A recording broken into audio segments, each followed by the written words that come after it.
it's Friday, the 20th of February. You're tuned in to our late night newscast coming to you from Arirang's News Centre in Seoul. It's great to have you with us on this final day of the Lunar New Year holiday. I'm Mark Rue.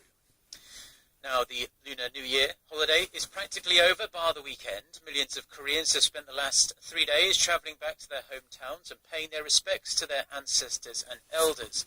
One of the ways people in Korea do this is by preparing food such as dokguk, or rice cake soup, which Koreans eat to mark the fact that they have turned 1 year older. Events have been held around the country for Koreans, expats and tourists to enjoy the traditional aspects of the Lunar New Year holiday, from the food to the games families play over the holiday period. Now, in regards to the situation on the nation's expressways, and the main routes back into Seoul are running fairly smoothly at this hour. The estimated travel time from the southern port city of Busan to the capital currently stands at 4.5 hours. From Gwangju in the southwest, it'll take you the same, while from Gangneung on the east coast to Seoul, it will take you a very reasonable 3 hours. Real-time traffic information can still be found, however, on roadplus.co.kr. Now, North Korea is not the most common travel destination for tourists. While the country remains closed to foreign visitors due to Pyongyang's concerns about Ebola. Recent photos taken by tourist providers with a rare view into the daily lives of ordinary North Koreans. Hwang Sang-hee reports. Take a quick look at Pyongyang's skyline, and it seems like just another modern city. These plush skyscrapers are believed to have been built about 3 years ago. Propaganda posters idolizing Kim Jong-un are plastered almost everywhere. A reminder that this is North Korea. On the streets are new electric buses and Japanese-made cars. A line of commuters heading to work in the morning is another familiar scene. Traffic girls are a popular icon among tourists, so popular that traffic girl dolls are sold as souvenirs. Mom-and-pop stores are dotted around Pyongyang's residential areas. Some of the goods on sale include fake South Korean snacks. A bottle of Pyongyang soju will cost you less than $1. A bottle of brandy goes for 30 times that. And takeout food is just too costly for the average North Korean worker. Leaving the hustle and bustle of the city and heading into the countryside, the wealth gap is instantly noticeable just from the way people dress. Children observe foreigners with their innocent eyes, curious yet wary. Students packed on the back of a pickup truck are all smiles as they make their way to school. Down by the stream, some people wash their clothes, while others give themselves a scrub. The faces of the farmers reflect their tough day-to-day lives.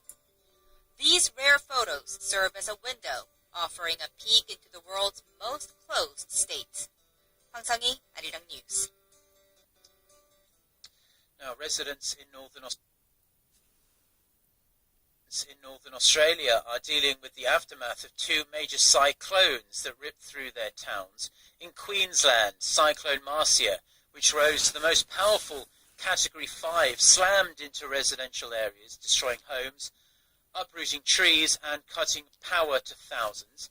Emergency personnel worked to evacuate homes and warned people to stay indoors if possible. Another storm, a Category 4 cyclone Lam, hit remote areas of Australia's Northern Territory and has cut communication there.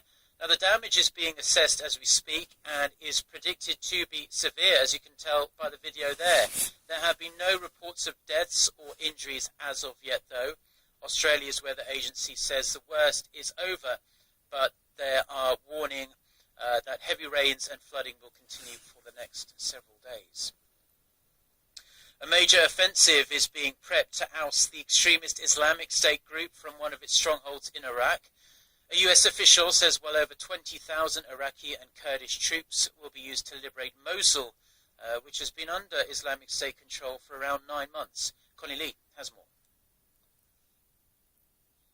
It's a major plan to retake an Iraqi city from the militant group that calls itself Islamic State.